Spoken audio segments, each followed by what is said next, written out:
Pemirsa, kita ke informasi pertama. Pasangan calon gubernur Jawa Tengah nomor urut 1, Andika Perkasa dan Hendrar Prihadi atau Hendi belusukan di Batang, Jawa Tengah. Andika Hendi berdialog dengan sejumlah seniman, budayawan, serta nelayan untuk membahas sejumlah permasalahan yang dihadapi.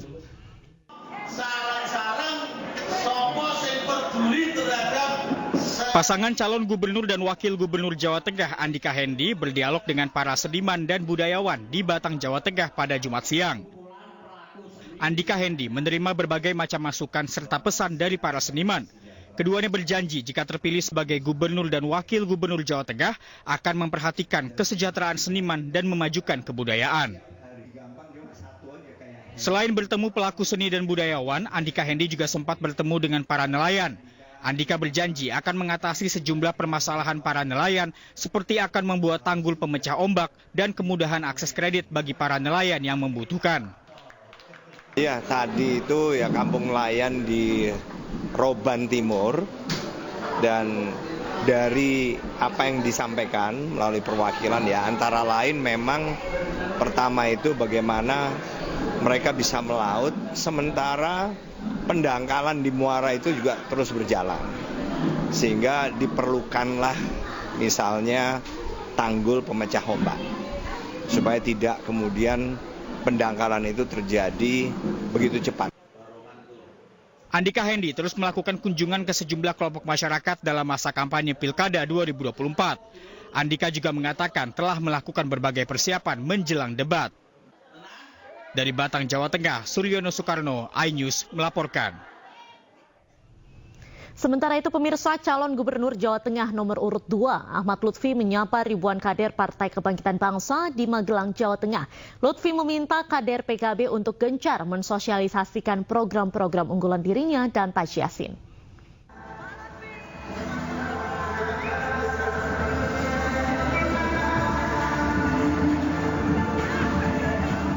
Ribuan relawan dan kader Partai Kebangkitan Bangsa se-Magelang Raya melakukan pengucapan janji atau bayat untuk memenangkan pasangan calon gubernur Jawa Tengah nomor urut 2, Ahmad Lutfi dan Taji Yassin. Pengucapan janji tersebut dipimpin oleh Ketua DPW Jawa Tengah, Kiai Haji Yusuf Hudlori atau Gus Yusuf di Gedung Tribakti Kota Magelang. Ahmad Lutfi meminta kepada para kader PKB untuk gencar mensosialisasikan program-program dan solusi atas persoalan-persoalan yang dihadapi petani, nelayan, pesantren, hingga anak muda. Mengantisipasi agar tidak terjadi kecurangan, maka kita meminta kader-kader yang dipilih menjadi saksi itu betul-betul yang tegas dan disiplin untuk memelototi suara Gus Yassin, Pak Lutfi, dan calon bupati kita.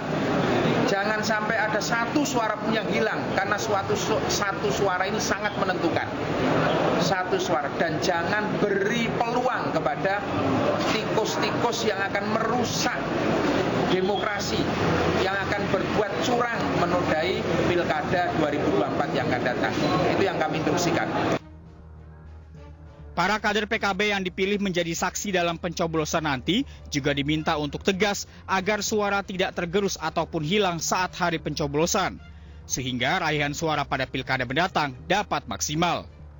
Dari Magelang, Puji Hartono, iNews melaporkan. Sementara dari Jakarta, pemirsa, pasangan Pramono Anung Rano Karno sambangi warga di Kota Penjaringan. Dalam kunjungannya, tak lupa Pramono Rano doakan pemerintahan Prabowo Gibran. Kita Bapak akan menyanyikan lagu Indonesia Raya. Kedatangan pasangan Pramono Anung Rano Karno disambut meriah warga Kalibaru, Cilincing, Jakarta Utara.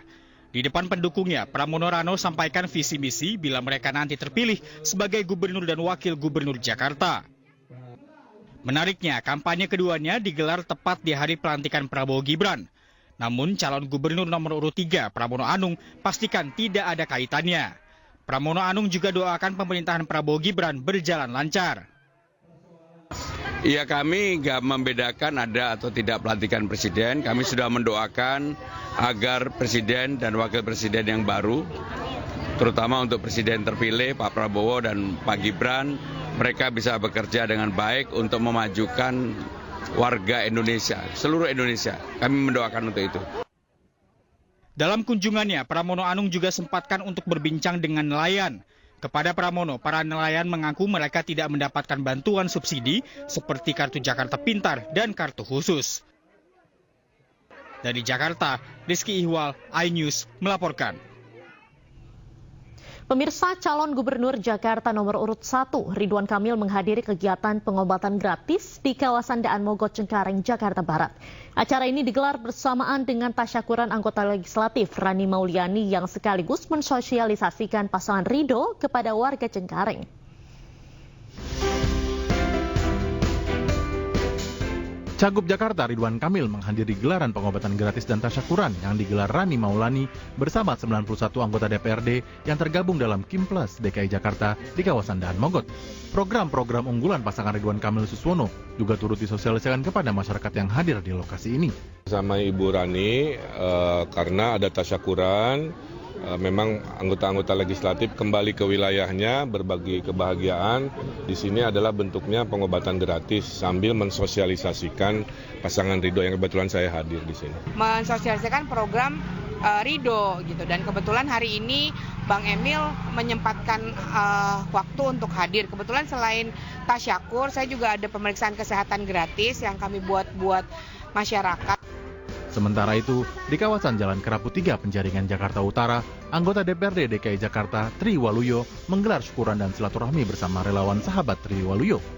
Para relawan ini mendeklarasikan dukungannya kepada pasangan Ridwan Kamil Suswono di Pilgub Jakarta. Ridho ini kan memberikan beberapa solusi. Di programnya Ridho itu solusi ke kemacetan, ekonomi, pendidikan, tenaga kerjaan atau lapangan pekerjaan, dan ini yang saat ini dibutuhkan masyarakat Jakarta. Memiliki 4.000 lebih anggota, relawan Triwaluyo mengklaim mampu mengantarkan kemenangan pasangan Ridho dalam satu putaran di kontestasi Pilgub DKI Jakarta. Tim Liputan iNews melaporkan. Pemirsa, ratusan pelajar di Kota Cimahi, Jawa Barat antusias membuat IKTP. Pembuatan IKTP di sekolah ini merupakan bentuk jemput bola dari Distrik Capil Cimahi agar pemilih pemula dapat mencoblos di Pilkada tahun ini.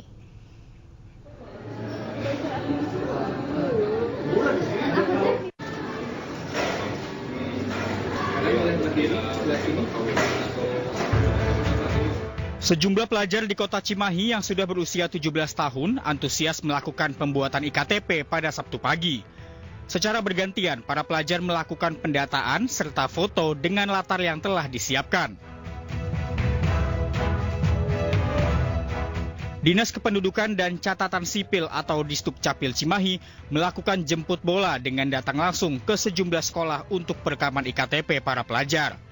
Salah satu pelajar mengaku senang bisa membuat IKTP karena dapat ikut mencoblos dalam pemilihan kepala daerah tahun ini.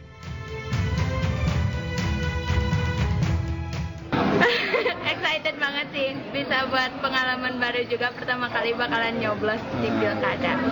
Harapannya tentu pemimpinnya yang amanah, terus yang nggak omong doang, terus yang bisa bertanggung jawab terhadap jabatannya.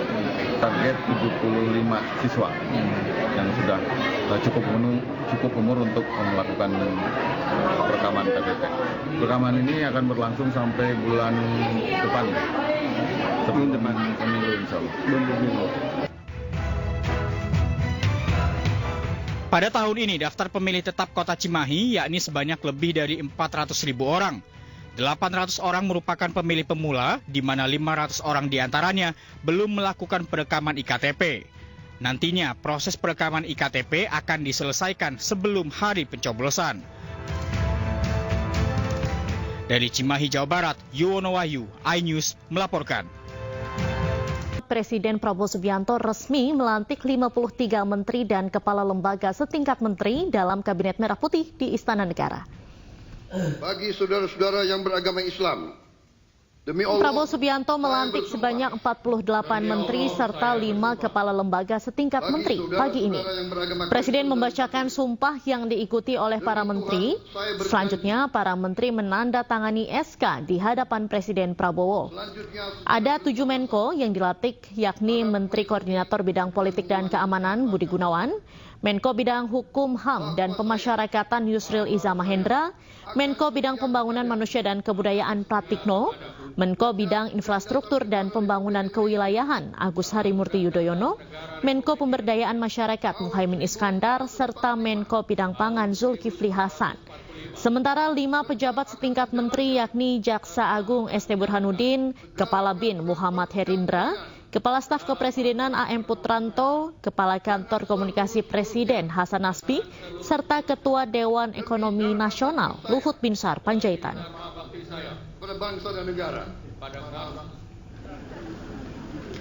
Usai pelantikan, para menteri dan kepala lembaga melaksanakan foto bersama di halaman Istana Merdeka. Sementara wakil menteri rencananya akan dilantik pada sore hari nanti.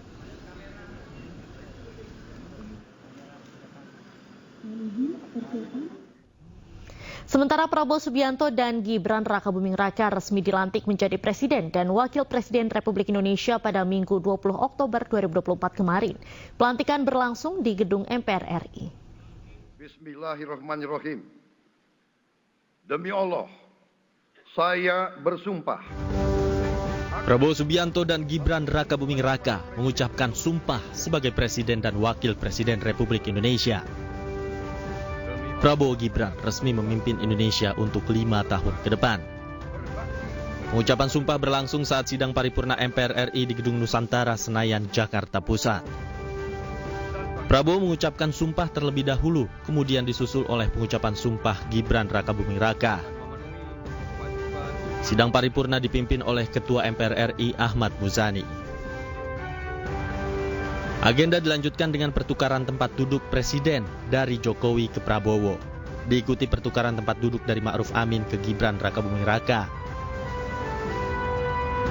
Dalam kesempatan ini, Prabowo Subianto juga memberikan pidato pertamanya sebagai Presiden RI di hadapan seluruh peserta sidang dan tamu undangan yang hadir di gedung MPR RI. Dari Jakarta, tim liputan iNews melaporkan.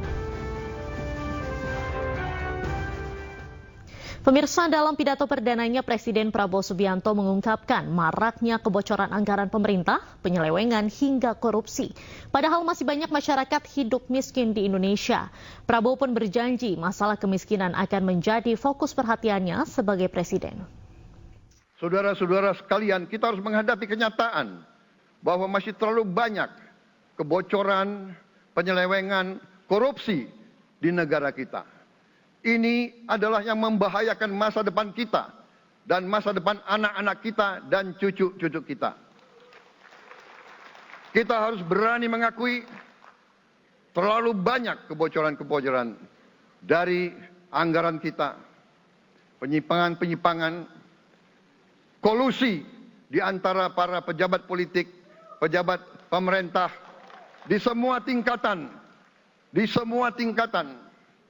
dengan pengusaha-pengusaha yang nakal, pengusaha-pengusaha yang tidak patriotik. Janganlah kita takut untuk melihat realita ini.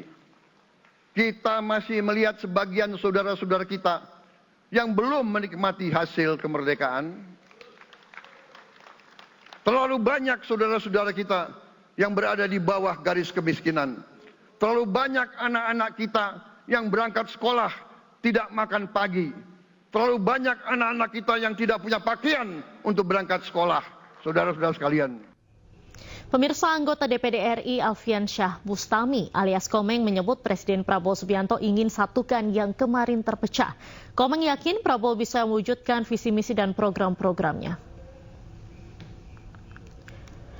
Usai menghadiri pelantikan, pemirsa, Alfian Syah Bustami atau yang dikenal dengan Komeng turut memberi pesan.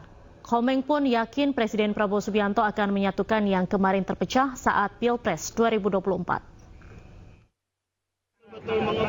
Betul ingin menyatukan semua kemarin yang terpecah-pecah karena Pilpres, dan sekarang ingin menyatukan dan untuk mensejahterakan rakyat. Tadi ada target swasembada pangan 5 tahun, Kang Komeng lihat itu realistis banget. Realistis. Sekarang aja kan di Merauke udah. Kenapa? Harapannya. Saya udah bilang Pak Prabowo jangan harapan juara 1, harapan juara 4. Pemirsa, usai dilantik di gedung MPR, Presiden dan Wapres Prabowo Gibran langsung mengikuti serah terima jabatan. Serah terima jabatan digelar terpisah, yakni di Istana Merdeka dan Istana Wakil Presiden.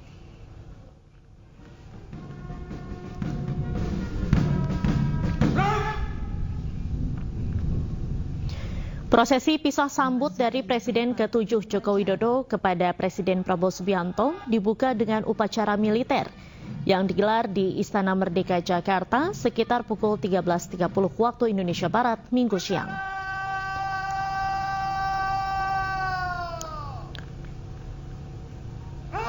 Dalam prosesi juga terlihat Prabowo dan Jokowi berjalan bersama menyapa barisan militer.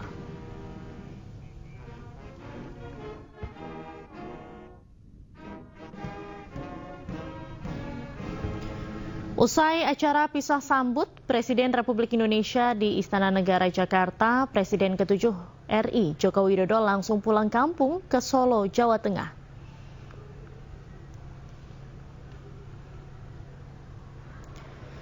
Kepulangan Jokowi ke Solo diantarkan oleh Presiden Prabowo Subianto. Keduanya juga sempat menyapa warga yang berada di sepanjang jalan menuju Bandara Halim Perdana Kusuma.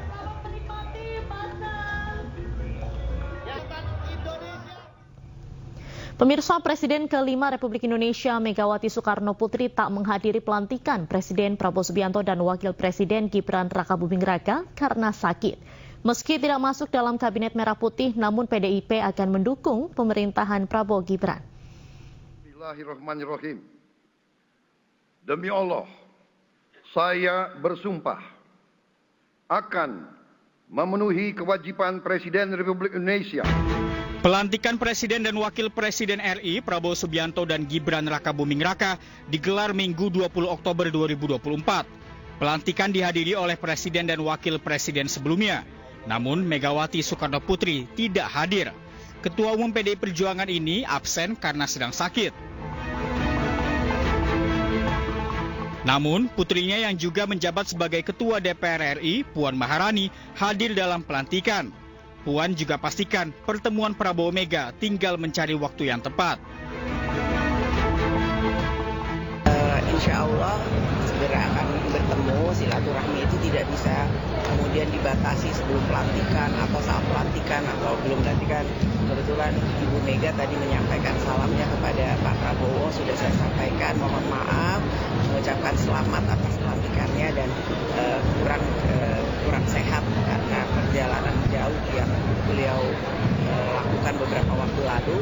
Namun tentu saja silaturahmi dan niat untuk bertemu sebagai anak bangsa, sebagai tokoh bangsa akan selalu ada dan kita cari waktu yang tepat. Sebelumnya, Prabowo Subianto dan Megawati Soekarno Putri disebut-sebut akan mengadakan pertemuan sebelum pelantikan Presiden dan Wakil Presiden terpilih pada 20 Oktober. Namun hingga pelantikan usai, keduanya belum juga bertemu. Tim Liputan, iNews melaporkan. Sementara di hadapan anggota MPR, perwakilan negara tetangga dan presiden serta wakil presiden terdahulu, Presiden Prabowo menegaskan kekuasaan adalah milik rakyat. Pemimpin bekerja untuk rakyat, bukan untuk pribadi atau kerabat. Kedaulatan itu adalah kedaulatan rakyat. Kita berkuasa seizin rakyat. Kita menjalankan kekuasaan harus untuk kepentingan rakyat. Kita harus selalu ingat, setiap pemimpin dalam setiap tingkatan harus selalu ingat, pekerjaan kita harus untuk rakyat.